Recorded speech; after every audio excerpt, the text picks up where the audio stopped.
Kama mnavyoona leo siku ya tarehe 30 nimetimiza wajibu wangu wa kuchukua fomu kwa ajili ya kutetea nafasi ambayo ninaitumikia katika kipindi cha miaka mitano, na yamkini kama mlivyosikia tamko la Mheshimiwa Rais wa Jamhuri ya Muungano wa Tanzania, ifikapo tarehe 3 mwezi wa 8 miaka mitano yetu itakuwa imetimia.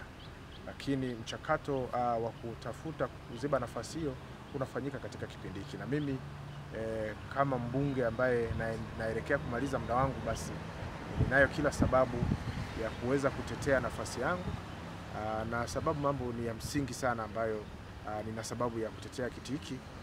Na kwa sababu ya kwanza nimshukuru Mheshimiwa Rais wetu Daktari Samia Suluhu Hassan, ambapo kwa kweli ameiheshimisha wilaya ya Misenyi, jimbo la Misenyi, kwa utekelezaji wa miradi ambayo kwa kweli ni mageuzi makubwa ya kimaendeleo ndani ya wilaya yetu, na mimi nikiwa mwakilishi wake figa la pili katika bunge la jimbo hili, basi nimefanya kazi yangu kuhakikisha kwamba yale yote ambayo tumeelekezwa kama mkataba wa wananchi ndani ya ilani ya uchaguzi nimeweza kuhakikisha kwamba yanatokea ndani ya jimbo langu. Lakini pia sio mimi peke yangu, kwa kushirikiana na madiwani wetu ndani ya kata zote na viti maalum, tumeshirikiana kuhakikisha kwamba tunahudumia wananchi na changamoto ambazo ni mbalimbali zinaweza kutatuliwa.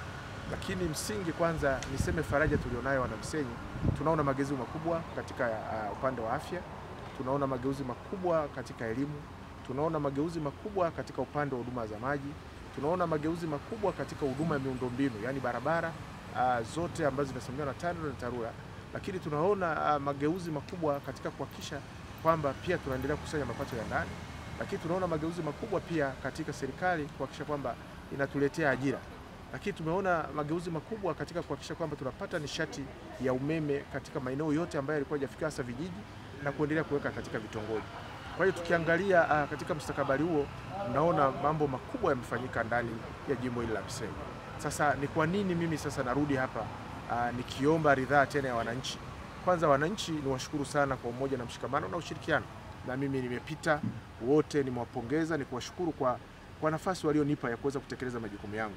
Na leo narudi kwao kuomba waniongezee muda, ni kwa sababu mambo mazuri ambayo yamefanyika leo, lakini kuna mambo mengine ambayo nimeacha njiani yanaanza kutekelezwa katika bajeti zinazokuja, na si mwingine anayefahamu mambo hayo ni Florent Laurent Kiombo, mbunge ambaye anamaliza muda wake na ambaye anatetea nafasi yake kwenda kupata ridhaa ya wananchi kurudi.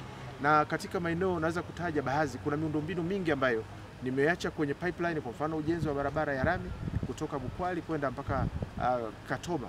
Ni kwamba ni sababu za msingi ambazo natakiwa kusimamia kuhakikisha kwamba hiyo barabara imekamilika. Lakini nyewe ni mashahidi hapa, tunaona barabara ya rami inajengwa hapa Bunazi Junction kwenda Kagera Sugar.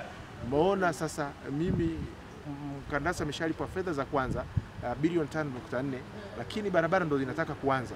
Mimi ndo na kila sababu ya kuhakikisha kwamba nimesimamia barabara hiyo imetendeka. Lakini pia mnaona kwenye bajeti tunataka kujenga barabara ya kiusalama ambayo kilomita 56 kutoka Mtukula mpaka Kakuyu. Hakuna mwingine anayefahamu hayo, ni Kiombo ndiye anafahamu mambo hayo. Lakini tunaona maeneo mengine ambayo viongozi wetu wa kitaifa walituahidi barabara za lami, barabara ambazo zote viongozi wameshaanza taratibu za kuanza kujenga. Hakuna mwingine anayefahamu hayo yote, ni Kiombo. Lakini mimi leo na takwimu kata ngapi zimepata maji na zipi zimebaki. Kwa hiyo ni muendelezo wa kushuka. Leo najua ni vitongoji vingapi ambavyo vimepata umeme na vingine havijapata umeme. Hiyo ni Kiombo ndiye anaweza kufanya kazi hiyo. Kwa hiyo na kila sababu ya kuja mbele ya wananchi hawa, na wao wakaona kazi iliyofanyika, lakini wakalinganisha na miaka mingine iliyopita ya wabunge waliotangulia, kuona kwamba mabadiliko yalikuwa ni makubwa kwa kweli katika kipindi hiki. Kwa hiyo na kila sababu ya kuhakikisha kwamba tusianze upya. Huu ni muendelezo ambao ni muendelezo mwema ambao utatufikisha katika ufanisi mkubwa ndani ya jimbo letu. Lakini sio hayo tu, na mimi nitakuwa mbunge wa kwanza sasa katika kipindi kingine cha miaka mitano kuwa mbunge wa jimbo la Misenyi, kitu ambacho nilipambana sana bungeni, kwa sababu nilikuwa nikijitambulisha kila siku mbunge wa Nkenge. Lazima mtu atafute kujua huyu ni mbunge wa Nkenge, Nkenge iko wapi, kwa sababu Nkenge sio kijiji wala sio tarafa. Kwa hiyo ilikuwa ni shida, lakini na mimi kupitia tume ya uchaguzi nilipeleka maombi, wakasema muda mwafaka ukifika, kupitia taratibu zinazotakiwa, basi jina limebadilika. Kwa hiyo natamani mimi niwe mbunge pia wa kwanza wa jimbo la Misenyi ili iweze kuakisi katika wilaya yetu. Lakini kikubwa kwa kweli ni kuhakikisha tumeleta maendeleo kwa wananchi, na hapo sasa kwa kuwa tumeshajenga base na msingi mzuri, naamini miaka mitano inayokuja ni kuhakikisha kwamba tumeboresha na kutatua changamoto, lakini pia na kujitahidi kutafuta miradi ya kuinua uchumi wa mtu mmoja mmoja ambayo ni mingi sana. Kwa hiyo tukiwa nafasi tunaweza kufanya haya mambo yote yakafanyika na wanamisenyi wakazidi kupata faraja, lakini wakapata uwakilishi mzuri na uwakilishi ambao una uadilifu ndani yake, uwakilishi ambao una weledi katika kitu unachokisimamia, uwakilishi ambao una mtandao wa kimawasiliano ndani ya serikali na nje ya serikali, uwakilishi ambao una CV ambazo zinasomeka kwa uwazi na ukweli ambao unaonekana na mtu yeyote anaweza akauliza kwamba huyu mtu kiwango chake cha elimu ni cha wapi, amesoma amefanya kazi wapi, akaona kwa uwazi bila kutumia tochi kutafuta. Kwa hiyo naamini pamoja na kwamba kuna wenzangu ambao nasikia na wenyewe wamekuja kutia nia, ni haki yao, lakini naamini wananchi tusirudi nyuma, kujirudisha nyuma kimaendeleo. Kwa kuwa chombo kimeshakamata kasi, basi tusonge mbele kuhakikisha kwamba tumeendeleza gurudumu la maendeleo. Naam, Mheshimiwa Mbunge, tunaona eneo. Ndugu mtangazaji, ni swala ambalo ni zuri sana ulilouliza na swala ambalo aliepukiki. Mbeba maono wa nchi yetu na mwananchi namba moja ndani ya nchi yetu ni Rais wa Jamhuri ya Muungano wa Tanzania, ambapo katika kipindi cha awamu ya 6 tunaye Daktari Samia Suluhu Hassan. Sasa yeye ndo kila kitu katika nchi yetu. Na watangazaji, niseme tumeweka mfumo wa mafiga matatu: Mheshimiwa Rais, mbunge na diwani. Lakini pia mkataba ambao Daktari Samia chini ya Chama cha Mapinduzi ambao anao na wananchi ni ilani ya uchaguzi ya 2020-2025. Ndani ya ilani hiyo kuna mambo ambayo serikali ya Chama cha Mapinduzi imeainisha itakayofanya kwa wananchi wake. Imesema itajenga hospitali, imesema itajenga shule, imesema itajenga miundombinu ya barabara, imesema itaweka maji, lakini haijasema kwamba itapeleka maji Minziro, haijasema kwamba itapeleka maji Kakunyu. Sasa kazi ya mbunge pamoja na madiwani ni kuainisha sasa sisi hayo maji tunayapeleka wapi, na ndiyo kazi kubwa iliyofanyika kwamba maji tunayapeleka wapi. Lakini pia ndugu watangazaji, mfumo wetu wa serikali inaendesha nchi yetu kwa mfumo wa cash budget. Cash budget maana yake kile kilichopatikana ndicho kinachotumika. Ukiangalia nchi zingine ambazo ni nchi zilizoendelea sana, ikisema kwamba mwaka huu inatumia trilioni 56, Mheshimiwa Rais anakuwa na trilioni 56 kwenye mfuko lake. Lakini leo Daktari Samia akisema kama tulivyosema mwaka huu trilioni 56.4 bajeti yetu, hizo fedha Mheshimiwa Rais usiku na mchana anatafuta zile fedha. Kila mwezi mnaona anatuambia kwamba mwezi huu nimekusanya kiasi gani. Sasa yamkini ile hela inayopatikana, tushukuru Mungu, Mheshimiwa Rais kuanzia miaka ya nyuma amekuwa akijitahidi kuhakikisha kwamba bajeti anayotenga katika taifa lake inatimia. Lakini ikitokea kwamba bajeti haijatimia, manake kama wewe hujapewa kipande chako ndani ya wilaya Misenyi, manake sasa ina uwezekano huu mradi utakuwa hujaweza kutekelezwa. Lakini ndugu watangazaji, niseme mfumo wa serikali yetu kupitia Mheshimiwa Rais ana wasaidizi wake ambao ni mawaziri. Mnapoona pale tunasimama bungeni unashauri, kwa mfano niwape mfano mmoja, niseme wilaya Misenyi natamani nipate maji kutoka Ziwa Victoria. Unaanza sasa kuleta harati kwa serikali. Ikishaingia kwenye answer ya bunge, wizara inachukua, inaanza kuangalia mbunge amesema tunaweza kupata mradi kutoka Ziwa Victoria.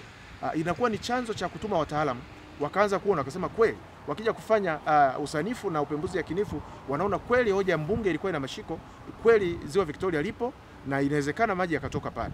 Ndio maana mnaona mambo yanaanza kutokea. Sasa hapo unaona Kashenye, mradi mkubwa wa maji umekuja na Kanyigo unaenda mpaka Bwanja na baadaye kusambaza sehemu zingine.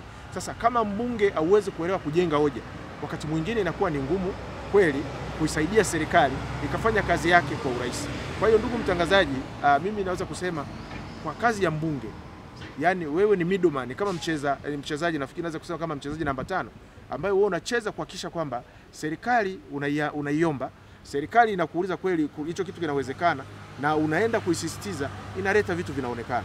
Kwa hiyo ndio maana mnaona mambo yamefanyika ukilinganisha na kipindi cha miaka 5. Na huwa anawaambia ukipeleka mbunge ambaye ni mbunge anaenda kwa sababu ameenda kwa ajili ya show, uwezo ukapata hivi vitu. Ndio maana leo tunaona mambo makubwa yamefanyika ndani ya kipindi cha miaka 5 ukilinganisha na miaka mingine iliyopita. Kwa hiyo watangazaji, haiepukiki, fedha ni za serikali na Mheshimiwa Rais anafanyia miradi yote ndani ya nchi yake kwa fedha zake za serikali yake, na mbunge anawakilisha eneo lake la jimbo kwa kuhakikisha hizo fedha za serikali zimeweza kuja katika jimbo lake, limefanya miradi ile ambayo tumepanga ndani ya ilani ya uchaguzi, lakini pia mingine kupitia mpango mkakati wa halmashauri zetu, lakini pia na diwani ndani ya kata yake anahakikisha kwamba kwa sababu kwenye kata ndo kuna ground, ndo kuna barabara, ndo kuna maji, ndo kuna kijiji, ndo kuna tawi. Na yeye amewasiliana na mbunge, tumehakikisha kwamba tumefika kwenye kata, kitongoji na kijiji mpaka shina kuhakikisha haya mambo yametokea katika ardhi. Kwa hiyo ndugu mtangazaji, niseme mtu akija anasema hivi ni vya serikali, hivi sio vya mbunge, naamini ni watu ambao kimsingi wanakuwa wanakosa hoja, na hakuna mbunge anafanya tofauti, kwa sababu huo ndio mfumo uliopo. Lakini kuna nyongeza, kuna nyongeza ya vitu ambavyo kama mbunge unaweza kuvifanya kupitia wadau wa maendeleo, ambapo ndugu watangazaji, kwanza unaangalia ulichonacho mkononi. Kwa jinsi mimi nilivyokuta jimbo letu, huduma nyingi zilikuwa hazipo. Afya leo tukiongelea mahospitali, vituo vya afya, elimu za msingi, elimu za sekondari, tukiangalia miundombinu ya barabara, yote ilikuwa ni kama changamoto ya maji, ilikuwa ni shida. Kwa hiyo tumeshaweka base nzuri kwa wananchi wetu. Sasa wakati tunaangalia na miradi mingine itakayokuwa inakuja, lakini sasa tunaanza kutafuta wawekezaji, lakini na wafadhili mbalimbali, kuangalia ni namna gani ambavyo kwa kupitia maandiko mbalimbali kuweza kuwasaidia vijana wetu, kuwasaidia akina mama, kusaidia watu wenye mahitaji maalum, lakini pia na akina baba. Na hiyo italeta chachu nyingine. Lakini pia nyie wenyewe ni mashahidi, mmeona mfuko wa jimbo. Watu wanashangaa katika kipindi cha Kiombo, mfuko wa jimbo umetoka wapi? Lakini mfuko wa jimbo huko miaka yote ni ulikuwa unaenda wapi, ulikuwa unafanya nini? Haijawahi kuonekana. Kwa hiyo ni kwamba ni mimi kama mbunge wa jimbo hili ambalo natamani na naomba wananchi waendelee kuniamini, ni kuhakikisha kwamba kile ambacho kimepangwa kwa ajili ya mwananchi wangu kinakuja kutumika na mwananchi wangu anakitumia, na thamani ya fedha katika eneo basi inapatikana. Kwa hiyo ndio msingi mzima ya uzalendo, lakini uadilifu, na kuhakikisha kwamba tunafanya kazi kwa kujituma jinsi ambavyo Mwenyezi Mungu atatusaidia ili kuwahudumia wananchi.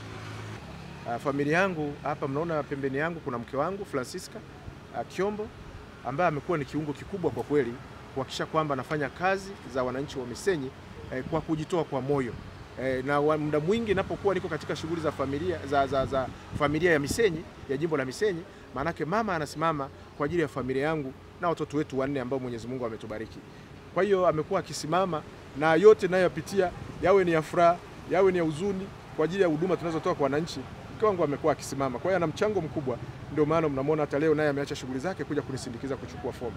Lakini pia nimshukuru mamangu mzazi ambaye mwenyewe ndiye alinifanya niweze kuwepo duniani, lakini na yeye siku zote amekuwa akiomba kwa Mwenyezi Mungu, akisali usiku na mchana, lakini akihakikisha kwamba kijana wake napita katika mapito ambayo natenda yale ambayo yanawapendeza wananchi wengi. Kwa hiyo mamangu nakushukuru pia, na unaona mpaka leo naye amenia company hapa kuhakikisha kwamba kijana wake anachukua fomu, na inshallah anaendelea kuomba kwa Mwenyezi Mungu ili zoezi liishe vizuri na wananchi waendelee kutupokea kama ambavyo wametupokea, ili tuweze kuvuka na tuweze kuendelea na gurudumu la maendeleo ndani ya wilaya ya Misenyi. Ndugu mtangazaji, umeuliza swali zuri. Nimetangulia kusema kikatiba muda umefika, inaruhusu kila mwananchi kuchagua na kuchaguliwa. Kwa hiyo ni haki yao kushiriki swala hili la kikatiba, na mimi nawakaribisha sana ili watu waweze kuona kwamba wanao vijana wengine ambao wanaweza kushindana na mbunge aliyeko madarakani. Lakini naamini ndugu watangazaji, wananchi muda utafika walishafanya maamuzi. Kwa hiyo katika msafara kusindikizwa, na mimi nafurahi nikisindikizwa, na nazidi kutoa hamasa waendelee kuja wengi, wanisindikize wengi. Mwaka 2020 mnajua wote walikuwa 54 na nikaibuka mtu wa kwanza, na leo naona kama saizi yangu bado haijafika. Kwa hiyo nahamasisha waje waendelee kuja, na naamini chama kitaletea watu ambao nitashindana nao. Lakini mimi kwa kweli naona kwamba kwa kazi ya Daktari Samia, kazi ya mbunge niliyofanya, kazi ya madiwani wenzangu ndani ya kata zao, sioni sehemu ambapo nakuwa na wasiwasi wowote, ila nafurahia kampani yao kwa sababu ni kampani, wananipa kampani kidogo kuhakikisha kwamba tunapita nao. Lakini pia ukisikia maneno mengi, debe tupu ndio huwa linapiga kelele, lililojaa huwa alipigi kelele. Unaweza ukasikia kwamba Kiomba ongei sana, ili debe limejaa. Kwa yale madebe matupu utasikia anapiga kelele, tuwaruhusu yapige kelele. Siku nikimaliza ya